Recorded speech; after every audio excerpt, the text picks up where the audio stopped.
My name is Claire Pierce. I'm 32, and for most of my life, I've been the family's emergency contact, unpaid accountant, and emotional shock absorber. If my mom could sum me up in one word, it would be responsible. If I could sum up my family in one word, it would be expensive.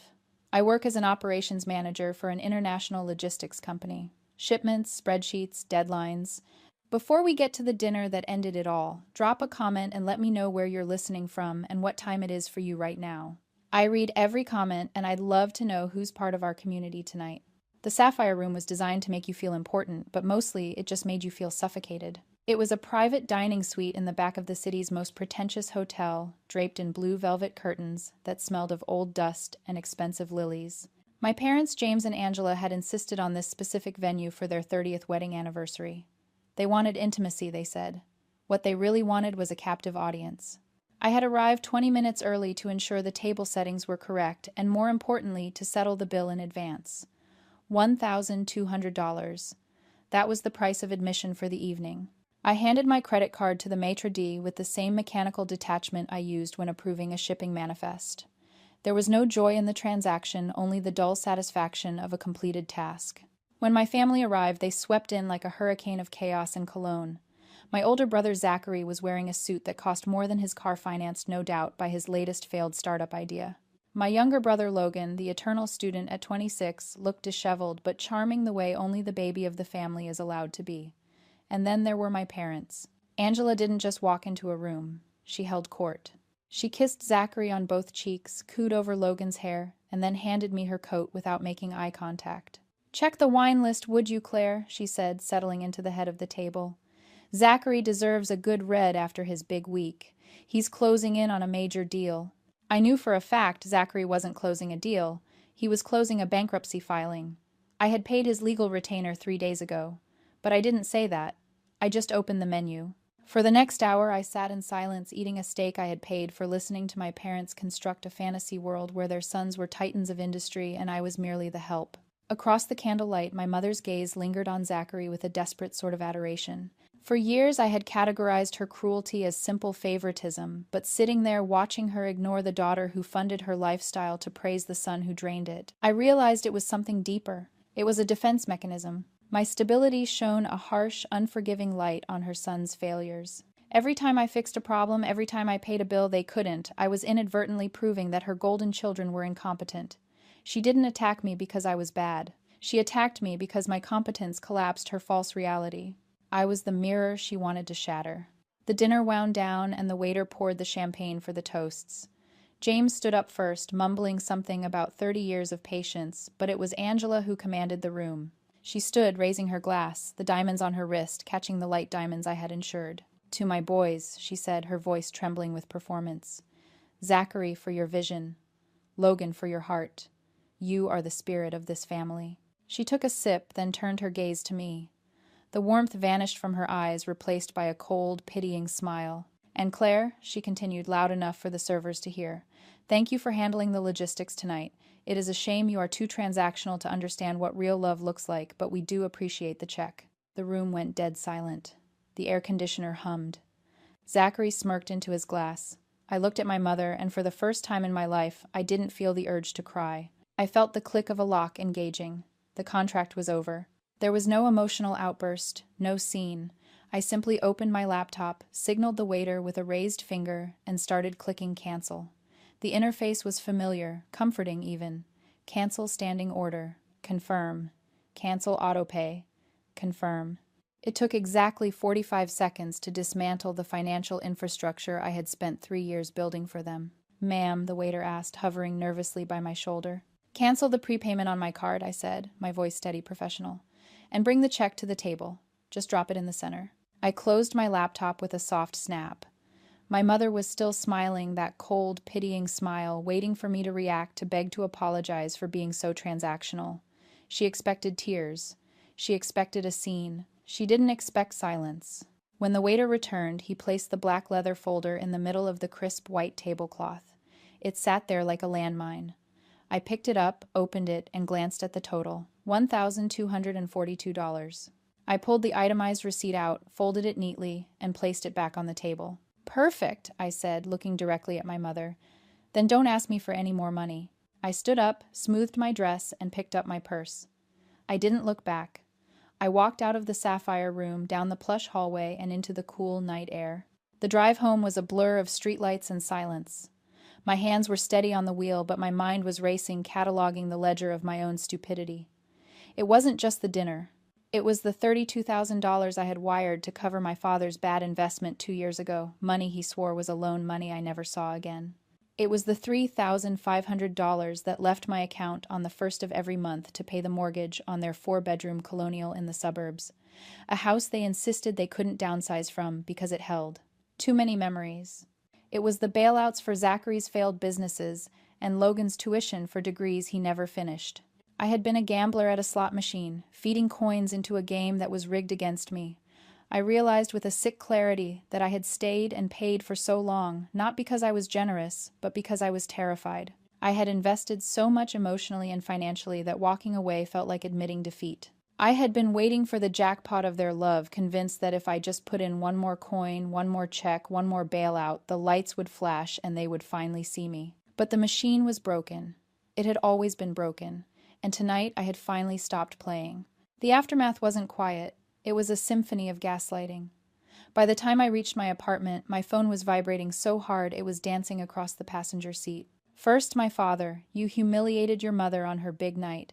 I have never been more disappointed. Call us immediately and fix this. Then, Zachary, seriously, Claire, we can't afford that bill. You know that. Why are you being so selfish? It's Mom's anniversary. Then a notification from Facebook. My mother had posted a status update vague enough to be deniable but specific enough to be lethal. Sharp is the tooth of an ungrateful child. Prayers for my daughter who has lost her way. Sometimes money changes people, and not for the better. I stared at the screen, the blue light illuminating my dark living room. They weren't sorry. They weren't worried about me. They were worried about the bill. They were worried about the narrative. I switched modes. The hurt daughter was gone. The operations manager was in charge. I sat at my desk, the one organized with the same precision I used at work, and opened a new spreadsheet. I titled it Severance. I didn't argue. I didn't engage. I executed. The utility companies were first on the list. My name was on the accounts for their house because my credit score was more reliable. I requested immediate removal of service liability effective the next billing cycle. Next, I logged into my bank. I didn't just cancel payments. I froze the joint account I had set up for emergencies, an account they had drained 3 times in the last year for non-emergencies like country club dues and networking dinners. Then I drafted an email, not to my family but to my lawyer, Julia. She was an old friend, a shark in a silk blouse who specialized in forensic accounting. Julia, I need to separate my finances completely from my parents. I want a full audit. I want to know exactly what my liability is if they default on the mortgage. I want out. I hit send. It was 1 o'clock in the morning. The silence in my apartment was heavy, but for the first time in years, it wasn't lonely. It was clean. 2 days later, Julia called. She didn't use her friend voice. She used her litigator voice, the one that sounded like a serrated knife wrapped in silk. Claire, she said, I need you to come to my office. Now. Bring the mortgage statements. I sat in her glass-walled conference room an hour later, staring at a document she had slid across the mahogany table. It wasn't a spreadsheet. It was a photocopy of a public filing from the county clerk's office. I ran a standard title search, Julia said, tapping the paper with a manicured nail. Just to see how your name was listed on the lien, to make sure we could extricate you cleanly. And I found this. It was a quitclaim deed. I scanned the legalese, my eyes catching the essential data points. Grantors James and Angela Pierce. Grantees Zachary Pierce and Logan Pierce. Date of filing October 14th. That's 2 weeks ago, I said, my voice flat. 2 weeks before the anniversary dinner. Julia nodded, her expression grim. They transferred the ownership of the house to your brothers. But they left the mortgage in your father's name, knowing your standing order was the only thing keeping it current. I sat back, the air leaving my lungs in a slow, controlled exhale. It wasn't just favoritism. It wasn't just a lack of gratitude. It was a long con. They had secured the asset for their golden children while leaving me tethered to the liability. They intended to let me pay off the remaining $300,000 on a property that I would never inherit, never own, and never benefit from. They had orchestrated the transfer, then sat at that dinner table, drank the wine I bought, and toasted to my transactional nature, all while holding the secret that they had already stolen my future to fund my brother's inheritance. It wasn't family drama anymore. It was financial fraud. "What does this mean for the mortgage?" I asked. "It means," Julia said, a shark-like grin touching her lips, "that the bank doesn't know. Most mortgages have a due on sale clause. Transferring the title without the lender's permission usually triggers an immediate demand for full repayment." I looked at the document again. The signatures were crisp. My parents had signed away their home to my brothers, assuming I would be the silent, stupid machinery that kept the lights on. "They think I'm still the safety net," I said. "They think you're the mark," Julia corrected. I stood up. I didn't feel angry. Anger is hot. It burns out. This was cold. This was absolute zero. "Draft the letter," I told her. "But don't send it to the bank yet. I want to deliver the news myself." 3 weeks later, the bank sent the delinquency notice. It arrived at their house, not mine, but the digital alert pinged my phone because my email was still linked to the mortgage portal as a courtesy contact. Payment past due. Foreclosure proceedings imminent. I didn't forward it. I didn't call. I waited. They showed up on a Tuesday evening. I was sitting on my beige linen sofa, reading a book in a room that was perfectly silent, perfectly clean, and perfectly mine. The doorman had called up to say my family was in the lobby. "Send them up," I said, "but don't let them in the elevator without an escort." When I opened the door, they looked like refugees from a lifestyle they could no longer afford. Angela's hair was slightly unkempt, her signature blowout deflated. James looked older, his face gray and slack. Zachary and Logan stood behind them, shifting their weight, looking at the floor, looking at the ceiling, looking anywhere but at me. "We need to talk," James said, trying to summon the voice of the patriarch, but it cracked. "The bank called. They're threatening to take the house." "I know," I said. I didn't invite them in. I stood in the doorway, a physical barrier between my peace and their chaos. "You can't let this happen, Claire," Angela pleaded, stepping forward. Her eyes were rimmed with red, but I recognized the performance. It was the victim-mother routine, Act 3. "That house is our legacy. It's where we raised you. How can you be so cold? We're going to be on the street." "You stopped paying," Zachary chimed in, finding his courage now that his inheritance was threatened. "You can't just stop paying a mortgage you agreed to pay. That's negligence." I looked at Zachary. He was wearing a new watch. Not an Omega, but flashy enough to cover a mortgage payment. "I didn't stop paying my mortgage," I said softly. I reached for the manila folder sitting on the entryway table. I had prepared it the day after my meeting with Julia. I held it out to my father. "What is this?" he asked, taking it warily. "It's a copy of the quitclaim deed you filed last month," I said. The air left the hallway. Angela went rigid. Zachary stopped shifting. Logan finally looked at me, his eyes wide with the realization that the game was up. "You transferred the title to Zachary and Logan," I continued, my voice flat, precise, and entirely void of sympathy. "You legally severed your ownership of the property. And since I was only paying the mortgage to assist you, my parents, my obligation ended the moment you signed that paper." "Claire, listen," James started sweating now. "We were just trying to protect the asset." "You were trying to secure the asset for them while keeping the liability with me," I corrected. "You wanted me to pay off a house I would never own." I looked at my brothers. "Congratulations, boys," I said. "You're homeowners. That means the foreclosure is your problem. It's your asset. It's your debt. I suggest you get jobs." "We can't pay that," Logan shouted, his voice cracking into a whine. "I'm still in grad school." "Then sell it," I said. "Or lose it. It has nothing to do with me." Angela lunged forward, grabbing my arm. "You are destroying this family, over money, over a dinner bill. Have you no shame?" I looked at her hand on my arm. Then I looked into her eyes. There was no love there, just panic. Just the terrifying realization that the host had detached and the parasites were starving. "I didn't destroy anything," I said, removing her hand from my sleeve. "I just turned on the lights." I stepped back and closed the door. I threw the deadbolt. It was the loudest sound in the world. The fallout wasn't dramatic. It was quiet. It was the sound of a balloon slowly losing air until it's just a wrinkled piece of plastic on the floor. Without my monthly infusion of $3,500, the mortgage went unpaid. The bank, unlike me, didn't accept guilt trips or family loyalty as currency. The foreclosure proceeded with brutal efficiency. The house, the 4-bedroom colonial filled with too many memories, was sold at auction 6 months later. My parents didn't end up on the street.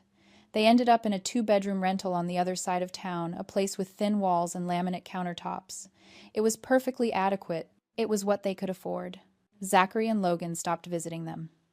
Once the inheritance evaporated, once the house was gone and there was no asset left to fight over, their devotion evaporated with it. Zachary moved to another state to pursue a new venture, which I assumed meant finding someone else to fund his delusions. Logan moved in with a girlfriend and stopped answering their calls. It turned out I wasn't the problem. I was the glue. I was the artificial gravity holding their dysfunctional little planet together. The moment I removed myself, they floated apart into the cold, empty vacuum of their own selfishness. As for me, I'm sitting on my beige linen sofa on a quiet Tuesday morning. The sun is streaming through the window, illuminating the dust motes dancing in the air. My phone is silent. My bank account is healthy. My calendar is open. I used to think that walking away would break me. I thought the silence would be unbearable, that the guilt would eat me alive. But the truth is, the silence isn't empty. It's full. It's full of peace. It's full of the realization that I am not an appliance. I am not a utility. I am a person. I opened my laptop, but not to pay a bill. I opened it to book a flight. Paris. 2 weeks. Solo. This wasn't revenge. Revenge implies I wanted to hurt them. I didn't want to hurt them. I just wanted to stop hurting myself. If you've ever felt like the invisible one, the one whose value is measured only in what you can provide, I want you to know something. You are allowed to resign. You are allowed to close the account. You are allowed to be transactional if the only transaction they offer is exploitation. So tell me in the comments, have you ever had to fire your own family? What was the moment you knew it was over? I'll be reading every single story. Because we aren't alone. We're just finally free.